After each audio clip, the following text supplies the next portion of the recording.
Está con nosotros David Zamora, especialista tributario. Bienvenido, muy buenos días. Hola Nicolás, buenos días. Un saludo a todos los oyentes de Radio Exitosa. Queremos saber qué implicancias tiene esta resolución 280-219 de SUNAT, en la cual se elevó el tope para los ingresos de los trabajadores independientes, rentas de cuarta categoría, exonerados de pagar impuesto a la renta del 2020. ¿Cómo va a ser esto? ¿Cuáles son los límites? ¿Quién tiene que pagar impuesto a la renta? ¿Quién no? Claro, la renta de cuarta categoría son las rentas que percibimos los profesionales independientes, como lo ha señalado. Y efectivamente, recordemos que estas personas, así como los trabajadores dependientes, tienen la posibilidad de descontar 7 UITs de la base imponible, desde la base de cálculo del impuesto a la renta. Lo que ha pasado es que para el 2020 se ha incrementado la UIT de 4.200 soles a 4.300. Eso significa que estas 7 UIT se amplían en más o menos 700 soles más. O sea, tienes un tramo inafecto de que los trabajadores dependientes e independientes van a poder descontar del impuesto a la renta. ¿Qué pasa con los independientes? Ellos tienen que hacer pagos a cuenta durante todos los meses en función de los recibos de honorarios que emitan. Este pago a cuenta es en función del 8% del total. O la retención si es que se le emite a una empresa. ¿Qué pasa? Al haberse incrementado la UIT y el tramo inafecto también haberse incrementado, el monto mínimo a partir del cual uno tiene que hacer este pago a cuenta, este 8%, o sufrir la retención del 8%, también se incrementa este monto mínimo a 3.135 soles a partir de este año. Entonces, por debajo de 3.135 no te tienen que descontar nada. Solo te descuentan el 8% si superas ese monto. Así es. Y si estás superando también el importe, tú puedes pedir la suspensión de tus pagos a cuenta si es que estimas que en el año no vas a superar las 7 UITs de ingresos, ¿no? Por ejemplo, imagínate que un independiente que tiene un contrato a plazos mensuales y sabe que no va a superar las 7 UITs. Entonces esa persona puede pedir que se le suspenda la aplicación de la retención del 8% o no hacer pagos a cuenta. O sea, estoy tratando de hacer sumas, ¿no? O sea, los trabajadores que ganen hasta 37.625 durante el año, es decir, 3.135 al mes, no pagarán, ¿no es cierto?, el impuesto a la renta. Así, está dentro del tramo inafecto. ¿No es cierto? ¿No? Y de ahí para adelante se aplica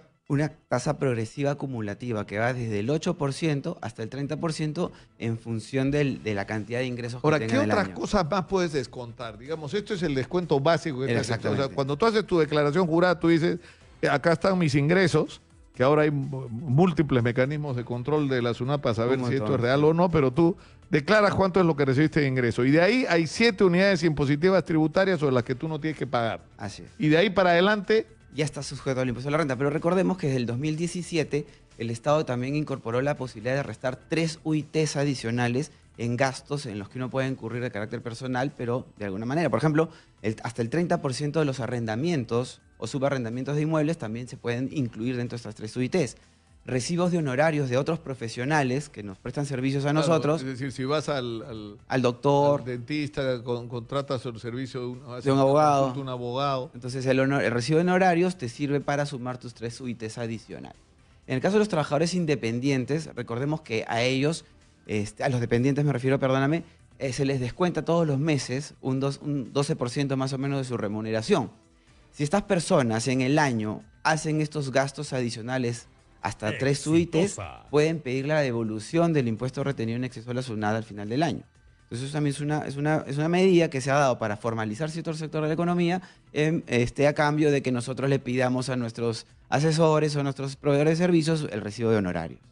Ahora, ocurre constantemente, creo que nos ha pasado a todos, que uno se atrasa en sus pagos a los impuestos por la dificultad que fuera, ¿no?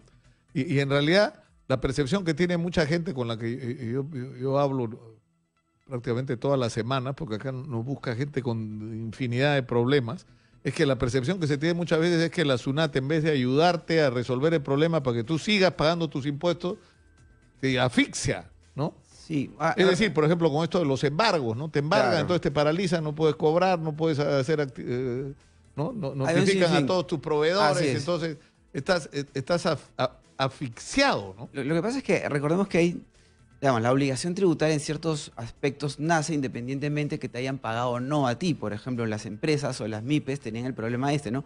Tú tenías que emitir tu factura para poder programar tu pago a 30, 60 días, pero no obstante ya tenías que irle pagando a la SUNAT del IGB. En estos casos, por ejemplo, se implementó el IGB justo, que te permite Claro, pero diferir el eso pago. ha demorado años para eso. Claro, Yo imagínate. recuerdo haber tenido un problemón con la SUNAT cuando salí de Canal 4, cuando renuncié, porque yo emitía facturas para que me paguen y no me las habían pagado.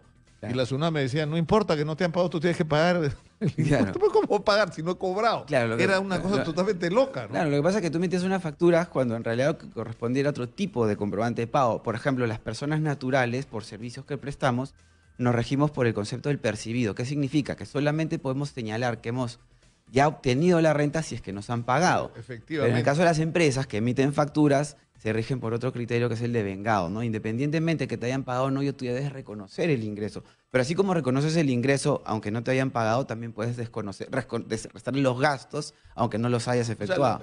pero para regresar al punto, lo que ha ocurrido en realidad es que no es que ha habido un cambio en la legislación con respecto a cuánto es lo que te van a, o sea, lo que te van a descontar del impuesto a la renta, ¿no es cierto? Lo que se está haciendo es un recálculo en función de que ha subido la unidad impositiva Eso tributaria, es lo que ha nada sucedido. más. Y todos los años se va actualizando O sea, la son OIT. 7 unidades impositivas tributarias sobre lo que no tienes que pagar impuesto a la renta. Tal Y como cual. ha subido la unidad impositiva, entonces Hay un tramo mayor la cantidad inefecto.